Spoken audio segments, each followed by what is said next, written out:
Hello, everyone. My name is Charles, and welcome to the Geeks of the Round Hangout discussion of Sleepy Hollow Season 2, Episode 7, is it? Yeah, 7. 7. Yes, 7. And also, I don't remember the name of the episode. So, Alright, it's called Deliverance. Heartless. Heartless. No, it's called Okay. Deliverance. Deliverance, that's Charles, right. what do you believe? It's Deliverance. Don't believe Todd. Yeah. But anywho, along with me is my co-hosts, Todd Grundle and Isaiah Mullins. Say hey, everybody. Hey, what did you say me first? I'm the black guy that helps you. Like your helpful black guy? Really? Really? Yeah. Really? You gotta put me at the last? You see how he does it, folks? I help him all the time. He's like, oh, I think it's put in the back of the bus. Britches.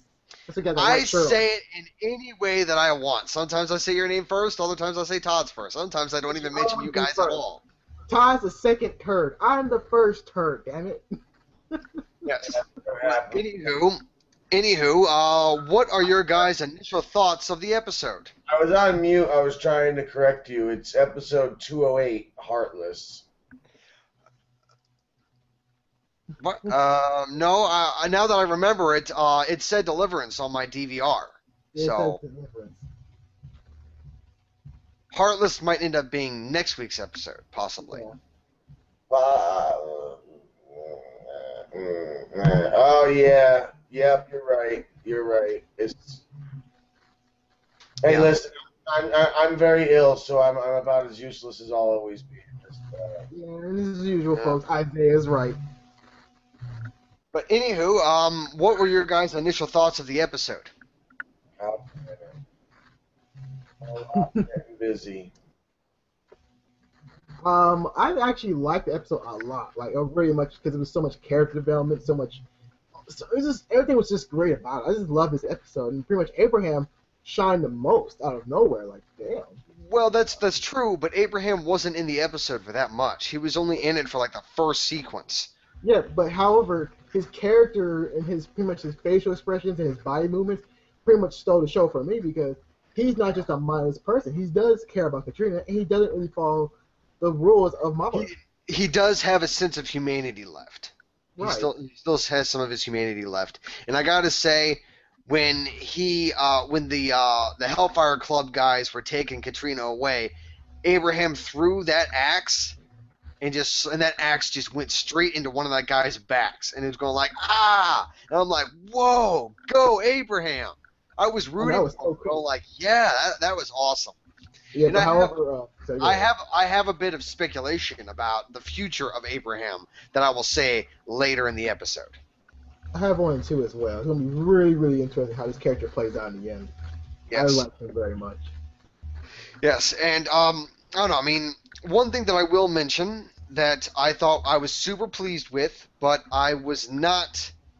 I mean, I was pleased with, but I was still a little disappointed at the same time because a certain someone that I like in this show was only in the episode very briefly, and that was Captain Reyes. She was finally in an episode now, and she wasn't in the episode that much. Collectively, all of her scenes mashed up to one. She was probably in the episode for no more than 10 minutes, maybe less. Yeah, to me, that's fine because there was too much going on. This plot over here got Crane's plot, Abby's plot, Mala's plot. Everyone's going to have their own plot, and they're all mixing together.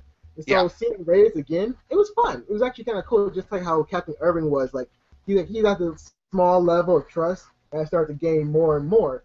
And so it was actually really cool to see her character trust Crane and Abby again. So that was really, really cool. And I actually like how Ichabod actually became really clever. Like, oh, I'm a criminal, What is it? Profiler. Criminal profiler. It was like, damn, that's actually smart, dude. Like, yeah, I agree with that. So, yeah.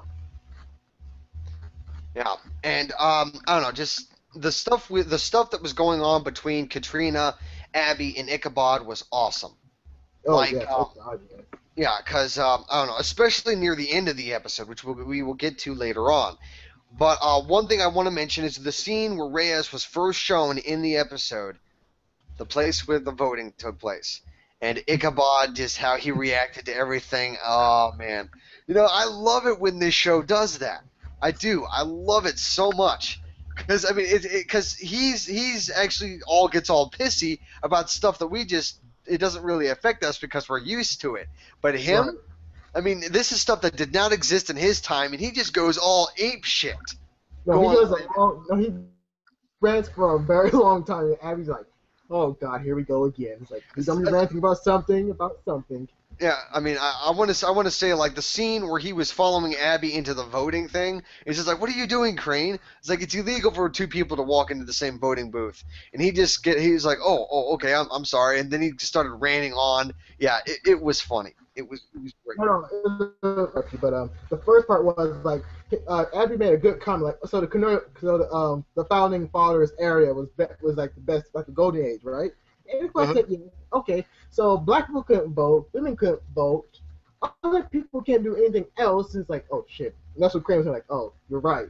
And yeah, we kind of need some more developing down the road. And then we got to the voting booth with Abby. He pretty much put pamphlets like, okay, you should vote for this person. You should vote for this person. It's like, dude, are you?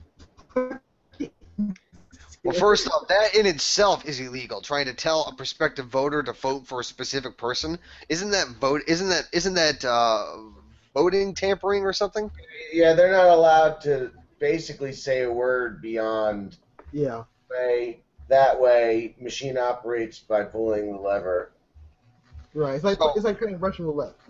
uh, no, I don't think it's tampering. I think it's called voter intimidation, isn't it?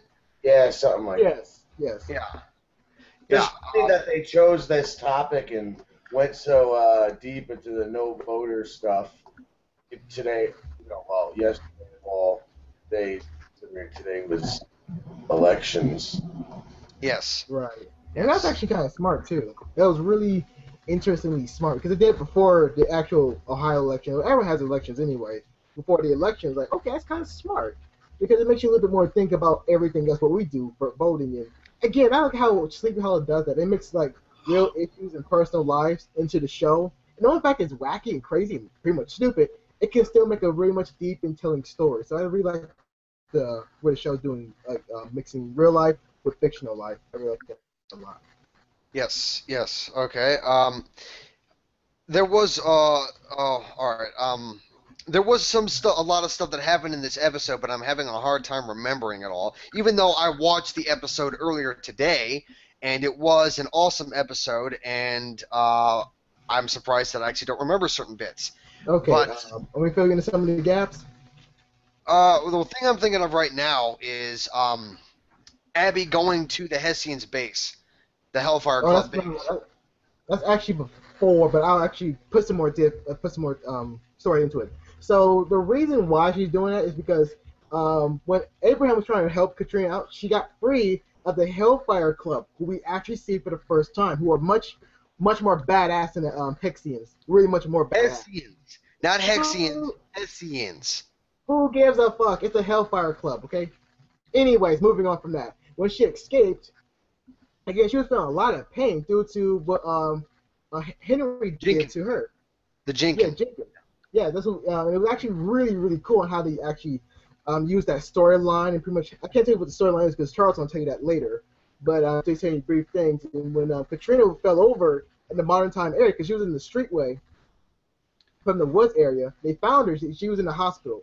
It said they found a Jane Doe with red hair. It's like, oh, it's like that's Katrina. So they jet all over there, and it was really cool how Ichabod still cares for his wife, but also questions his trust, her trust for him. It was really good character development for both characters, and they start figuring out what was inside her stomach. They don't know what it is yet, and this is because the Hexians had something that Ichabod and Abby needed to save Katrina. It was a slab. It had some ancient inscriptions, writings. It had some really, really important material inside the stone. Charles?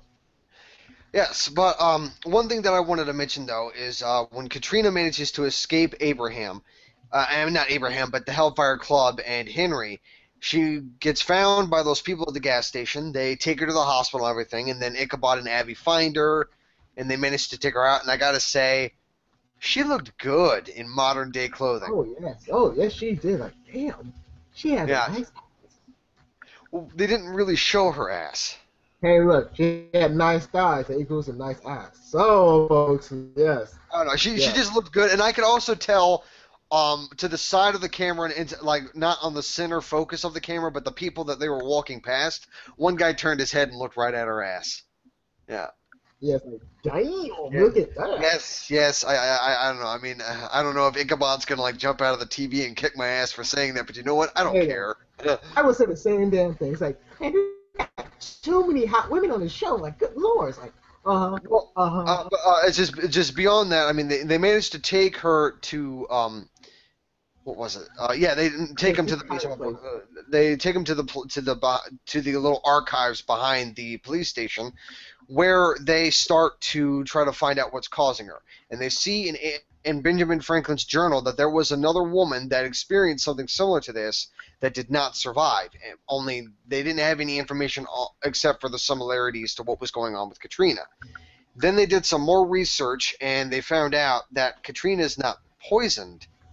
She's pregnant. Bum, bum, Yeah. bum.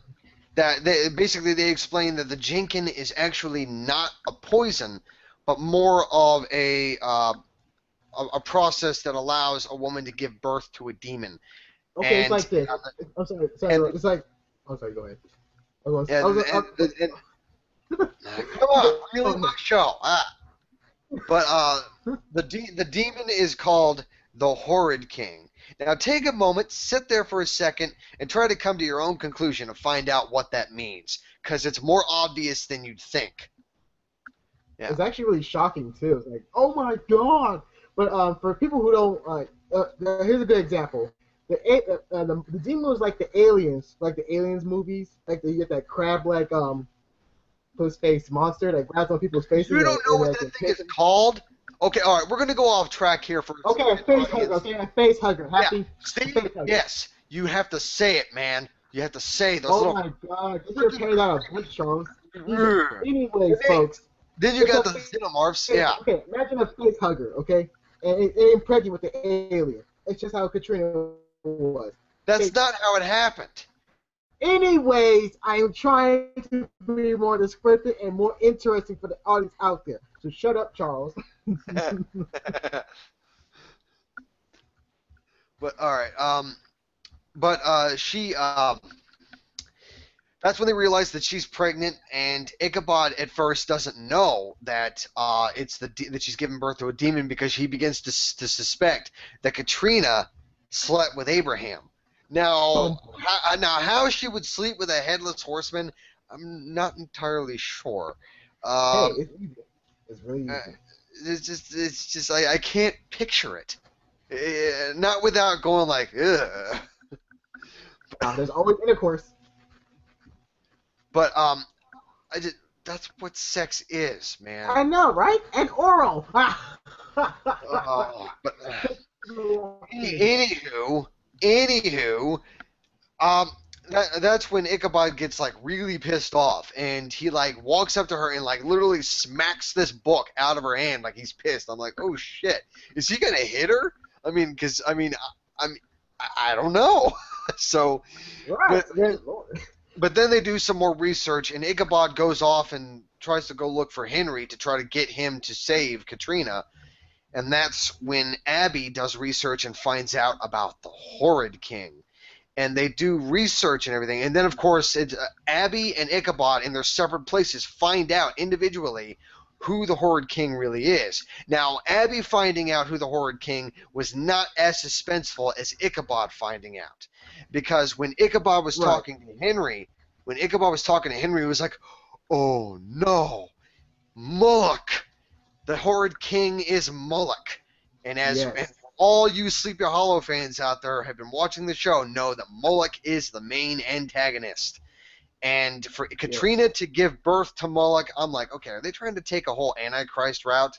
I'm okay with it. I I would mean, say Antichrist. Have you ever seen that movie, Jason Goes to Hell? Jason Goes to Hell. That's one of the Jason Voorhees movies? No. It's like I think it was like the 12th movie in the series. Yeah, this is where Jason is blown. He's killed. He's really killed, but he possesses the body of other humans, right? And he needs a female host from his own bloodline so he become whole again. So it's just like that. Okay, yeah, I see it. But I don't know, just that. Where was I? Damn it! That whole Jason Voorhees thing kind of took me off, distracted me. The Horrid King and all that. Well, yeah, and then of course Ichabod. Yeah, Ichabod ends up. Crap, man, I'm trying to remember. He touched Henry's like Yes. hand because he wasn't a sin eater. Yes. Ichabod touched Henry's hand, and he got a memory of Henry's that Henry did not want Ichabod to know. We don't really have much to go on that memory because all it shows is Henry as a child running through the forest, asking for, like, yelling for help, and I'm not sure what he's running from. I don't. And I just, we don't have enough to be able to speculate what's going on in that dream or that memory. So we're gonna wait and see if we get more information. Okay. Right. Another thing I wanted to touch on was, the scene where Abby and Ichabod walk up to Reyes and say, "We want to tell you what's really going on in Sleepy Hollow." And at that second, I'm like, "Oh shit! Are they gonna tell her already?" I mean, no, not really. It was like the basic. They didn't. They kind of did. Just they didn't talk about Moloch or anything. They talked about what was actually real and could be proven. And the Hellfire Club. That was smart, though. That was very, very smart. It was very smart because I guarantee you, if they had told Reyes everything of what was going on, she would have locked up the both of them. Yeah, put him in a psych ward. Well, no, she would have done that to Ichabod, and she would have suspended Abby pending investigation. Right. Yeah. So I really like how they went that approach. They're like, "Oh my God, this is a demon!" Like, no. Look at the Hellfire Club. They're actually like homegrown terrorist people, which can pretty much say yes to it. They were like pretty much homegrown terrorists in America. They called them a doomsday cult. Right, which is like a terrorist group a little bit.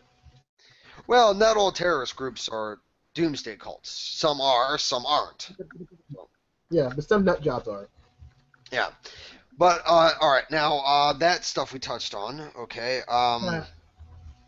Now, when I was talking about how Ichabod was talking to Henry, we didn't mention the part where we saw Irving. Now, that scene was very small, lasted only a few seconds, but it was still a good scene.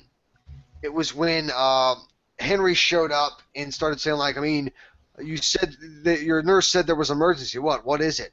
And that's when Irving told him, it was like, yeah, it's not why I didn't bring you here. He did, or something like that. Now, that was a very small scene, but that scene affected me. It affected me. Same here. It was kind of badass. Well, no, it's just because it shows that it didn't really say much for Henry, but it said much to the bond between Irving and Ichabod. Now, we already know that there's a strong bond between Irving and Ichabod because they've been through a lot together during the first season. But it was nice to see it. It was kind of refreshing to see that. Yeah. Right. Yeah. Okay. All right. So we touched on the opening scene with Katrina. We touched on the scene on what Abraham did to try to save Katrina. Which also, there was one thing we forgot to do. When Abraham was first starting to try to save Katrina, Henry was doing everything he could to stop him, which leads me to believe might be a tension developing. Well, there is a tension developing between the two of them, but I think the two are probably going to try to end up killing each other. Like, well, that coincides with my speculation, so I will get to that later. Right. After we get the whole notion, they had the Sleepy Hollow Police Department and Abby and Crane actually have a sting operation against the Hellfire Club, and they just bust through the door like, "Police, put your hands up!" Like, and then there's a shootout coming. Like, oh shit! Well, I mean, come on. They said like Sleepy Hollow PD, like we have a search warrant. Come out of the closet, come out of like the shadows and all that kind of stuff. But do you seriously think that the Hellfire Club gives a shit about a search warrant? Fuck no. They said, fuck you guys. We're going to kill you. Which they Yeah. almost did. As far as they're concerned, you're nothing more than maggots that are going to be wiped out in the coming apocalypse. That's all that's all they think of them as, just maggots. Right, Okay, right. but we didn't explain why the police went there with Abby and Crane. They were looking for a tablet. They were looking for a tablet that emitted aurora borealis. There was this prism that was encased in the tablet, and then explained. And Ichabod had explained early on that the aurora borealis is a way to be able to banish demons from the world. And that's actually kind of cool, to be honest. It is. I like that. Very, very cool. Yeah. And also before we actually go even further, there was actually a really funny scene throughout the whole shootout in the raid against the Hellfire Club and the Secret Hall Police Department. It was very, very really dude. I could check the safe, had the slab inside of it, like the talisman. And he tried to pick the numbers, like, okay, that's when they were born. Like, okay, no, okay, one of the founding leaders and blah blah blah, their birthdays. Like, okay, that's not it. And Abby says, let's try 666. Yes, I almost forgot that. Yeah. Oh, it's like okay. Doing this number. Yeah. Nope, that didn't work. All right, the year they were founded. Nope, that didn't work. And then Abby said, oh, they're like a bunch of like apocalypse nuts. I mean, try 666. And I'm like, okay, 666. Ding, opened. I'm like, oh well. I mean. They're not really creative when it comes to creating their passwords. Yeah, they're kind of fucking stupid. Like, yeah, because 666 is pretty much the most well-known number in the whole apocalypse, like devil worshipping and type stuff. It is the mark of the number of the beast and all that. So besides password, besides 1, 2, 3. Although I do have a question. With the whole 666 thing being a number of the beast being Satan. Do you think Satan exists in this show, or is just the main bad guy is just Moloch? It doesn't go any higher than Moloch. I think it doesn't go any higher than Moloch because between the heaven and hell thing, I think that has no relevance in this whole situation here because Moloch, he's waiting. So what you're saying is that heaven and hell don't exist and there's just purgatory, and everybody, demons and humans, are all based in purgatory. Well, not just that. But you look how they don't really use references of God or Satan or anything else like that because they don't have no time. They actually have no time to actually go through that whole nonsense. No offense out there. And plus, Moloch's raising this big war without no one's help. Well, he's using humans and other demons' help, but he's not using like Satan's help. He's not using any of Satan's army's help. He's using his own army. I really don't. I mean, to be honest, from what I've noticed so far, I really don't think that this is a universe where the devil exists. I mean, right. Or even God for that matter. I don't even think heaven and hell exist in this thing. I mean, we're going into the whole religious thing, and I'm going to try to keep it minimal. But I think that since the only other world that they've shown us is purgatory, and I think that that's it. That's all there is. And that when people die, they don't go to heaven or hell. They just go to purgatory and live out the rest of eternity in solitude and boredom. I mean, you know what? Purgatory implies a middle, so I would. Yeah. There's a for lack of a better word, near the end. I don't know that they're gonna touch. Like, I highly doubt they're gonna bring God, but I do think the devil will be there. I think that when they finally, just throw down the gauntlet and we get, full-fledged. Lock all the demons, all that, and they're gonna like, boom, here comes the devil, Like, sorry to interrupt you, Todd, but I forgot to mention. I talk so much, Isaiah, because I say so much and I have so much to offer. But in Purgatory, Todd, has anyone ever told you that you talk too much? Yeah, every time I'm in this hangout. You can't even fuck up sometimes. Give us some room to talk, Todd. Stop dominating the whole show, Todd. It's not fair. Yeah. It's not fair to say it, man. Well, nothing's fair to me. Anyways, I forgot to tell you this, guy. I forgot to mention this one detail about Purgatory. There is a point in Purgatory where people actually go to the light. They actually find a light path or they actually stay there in purgatory for a long period of time. I forgot that. I mean, there is a heaven and hell, but they name it differently. Like there's a light path, and then there's just purgatory. So I don't really think in my mind, and even Todd would say this too, like they would mention God, but I think they'll mention something like an alternative to Moloch. Like we might see another alternative to Moloch, like someone who's actually a higher up within the whole heaven and hell bullshit, but you know what I mean, right? A guardian of the earth, like how Thor is. Yes. Okay. Well, that is very interesting. But now we're going to get back to the actual episode of Sleepy Hollow because we have one last bit to talk about, Yep. and that well, actually, technically two last bits. The first bit is that when they go into the Hellfire, you know what? Screw it. I'm just going to call them Hessians again because that's basically what they are. But But, better, they're 10 times better. But they go in there, they grab the tablet, then they go back to the church where they were hiding from the Hessians, and they crack open the thing. Katrina's about, well, I'm not really sure how to say this without turning out to be an asshole, but Katrina is about to blow because it's going like, oh, it's coming, and well, Ichabod takes the tablet. Ichabod takes the tablet and smashes it. They find the prism, and then, of course, all the wind starts blowing, all kinds of craziness. Stuff starts flying all over the place. He pulls down the boards covering the windows. Light comes out, shines the prism, and then boom, beam of Aurora Borealis hitting Katrina's belly, and then you see the red light going out, going going like that, and yes, it was very epic. Everywhere. It was epic. It was just freaking epic. I loved it. I loved it so much. And then, of course, after everything was over and the belly had shrunk, they stopped Mullet from coming into the world. She wasn't breathing, and one awesome thing happened. Ichabod now knows how to do CPR. Yes. However, folks, we have some bad news for our heroes. No, in fact, they stopped Moloch from being born from Katrina.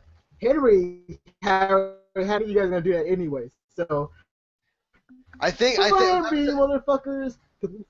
that was actually the second thing I wanted to talk about. So thanks for taking my glory, Isaiah, you asshole. But it's just I think Ichabod preventing Katrina from giving birth to Moloch was what Henry wanted all along. I think he wanted that all along because he did, like Katrina and Ichabod had said, Henry still has feelings for his mother and father. He still loves them on some level, so he doesn't want them to die. So he put plans in motion in order to prevent Katrina from dying. And now Moloch is now in our plane of existence, but not physically. He's non-corporeal now.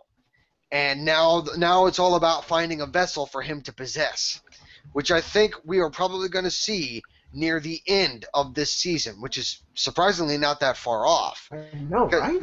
Because this show only has about 12 episodes?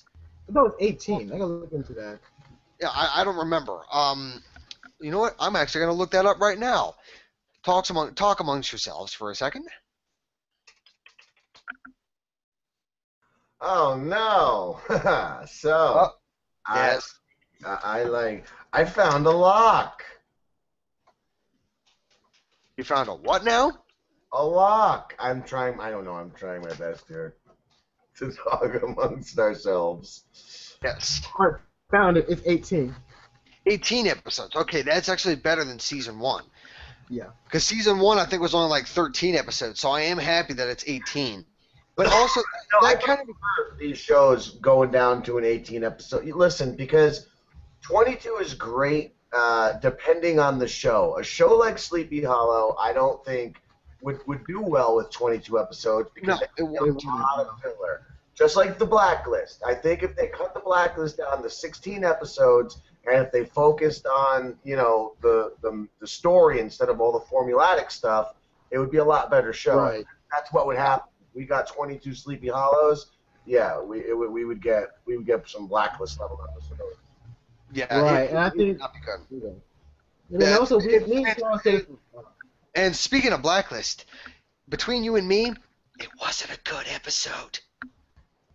Oh shit. You know, we're going to talk about that in a minute. It was an Okay. interesting episode. It was an interesting episode because it kind of did drop a lot of the form. Like they didn't focus on their formula. It was a Yeah. weird episode. I don't know. But and then of course, now we touched on most of the high notes, actually all of the high notes and some of the lower notes in the episode of Sleepy Hollow. We talked about Moloch now being in the world in his non-corporeal glory. Mhm. Although we have one last little bit to talk about, and that, my friends, is a little thing that I like to call wild speculation. Before we get to wild speculation, We didn't talk about how happy Ichabod was for his I voted sticker. I know we talked about the voting scene. it was voting, and then he talked about internet. He said dial-up. Like it was dial-up. He kept hearing like, "What is Yes, that?" damn it! I Noise. can't believe I forgot about that. And you ruined my wild speculation announcement. I was really proud of that. Or too fucking bad. Oh, Well, why don't you listen? You know what? I might have stepped away for that important business meeting in the other room at one, and I totally missed it. So you could do it for me. Well, I'm sorry. I'm kind of confused. Do what now? He ruined for you. Yeah, you were here when I did it. You were sitting right there. I was just trying to save you, man. I was just trying to give you your It's too late. It's already been done. I'm pretty sure Deano's going to keep it in once he does all the editing. Isaiah ruined it. Isaiah, you ruined everything. Well, anyhow, you know what? Screw it. We're in wild speculation now. Okay, and I'm going first because I'm the host, and that's my right. But It's my birthright. yes. But my speculation is just one, but I think it's a pretty big speculation. Is that if you remember at the beginning of the episode where Katrina was all going all crazy because she was in pain, and the Hessians from the Hellfire Club were taking her away, and then Abraham started kicking the crap out of them. He took the axe, threw it, hit the guy in the back. I think that speaks towards where Abraham is going to go, where his character is going to go. My speculation is that I think Abraham, in the end, is actually going to try to save Katrina at the last minute. He's going to try to save her, and he's going to betray Moloch. The Horseman of Death is going to betray Moloch, and he's not really going to side with Ichabod, but he's going to say, yeah, I mean, I don't really like how Moloch has been treating me, so I'm going to go off and do my own thing and just stay out of my way, and I'll stay out of yours kind of thing. I think that might happen. That's a really good speculation. I actually do agree with that, but I don't. I mean, there's a lot of things going on because there's one thing we all forgot. Remember the Headless Horseman's head? What happened to that fucking body? We haven't found that body yet. The Kindred, yes. Which, speaking of which, I was actually expecting the Kindred to show up in this episode, but nope. Weird. But again, because the Kindred is not dead; it's just gone. Nobody knows where it is, but it's still functioning. It's still around. Nobody knows where it is.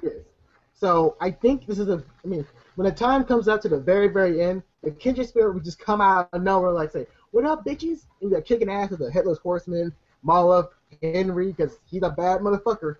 And if the Headless Horseman does disobey Moloch, I think Moloch's gonna take something away from the Headless Horseman, his humanity, even more for Katrina. He's just gonna be a mindless killer, just like Henry. But Henry's gonna have some sympathy left, but it's gonna be taken away again, or pretty much he's gonna be killed by Moloch because he hates people who failed him over and over again. He's a very scary motherfucker because you don't want to piss him off. Like, no.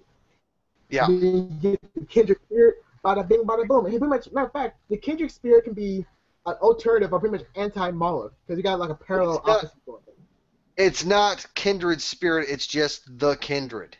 Anyways, I like what I said better. He's gonna be like an alternative. He's gonna be like an anti-Moloch. Pretty much, he's gonna be that top main base of. He's like a superpowered, like not a demon per se, but what's another word? Demon for the right of good. Let's say demon. A super good demon, and you guys were a bad demon. So it's gonna be really interesting if he does come back and does speak or does sign language. That'd be. Well, before Isaiah does his speculation, I'll give mine super weak. but or I don't even know. I would call it a speculation.